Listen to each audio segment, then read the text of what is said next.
Meantime, despite much public protest, the Texas Windstorm Insurance Association voted today to increase insurance rates for homeowners on the coast by 10%.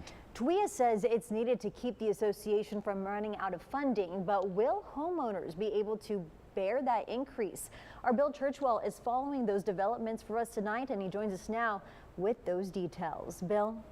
Leslie, Rudy, it is a big hit to the pocketbook for coastal residents. There were a good amount of folks who spoke out against the rate hike during today's meeting, including a handful of community members and local leaders from right here in the Coastal Bend who let their voices be heard. Still, it wasn't enough to sway the board.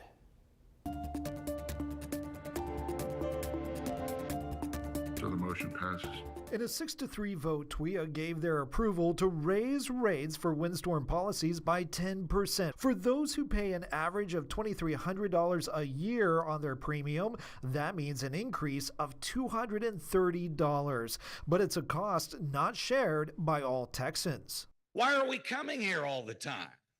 Maybe if somebody cared about the taxpayer, the ratepayer. And for those of you that are on this board that don't live on the coast, why we're angry, why we're frustrated? Because you're taxing us. State Representative Todd Hunter, one of the biggest opponents to the rate increase, was among those from the Coastal Bend who attended the meeting.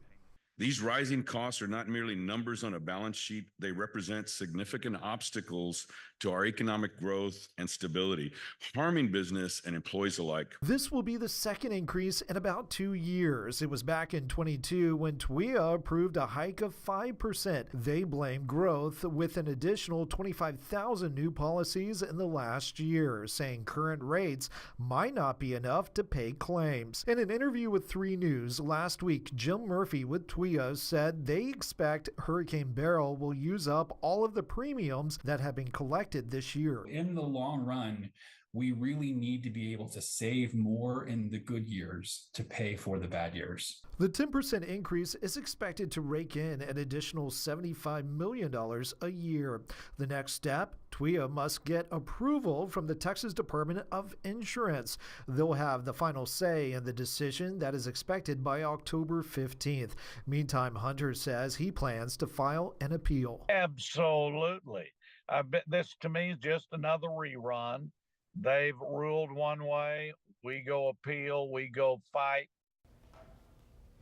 We'll hear more reaction coming up tonight on 3 News at 6. Now, if approved by the Texas Insurance Commissioner, the rate hike will go into effect next year. This also puts increased pressure on the Texas legislature to do something to curb costs when it convenes in January. We'll keep you posted.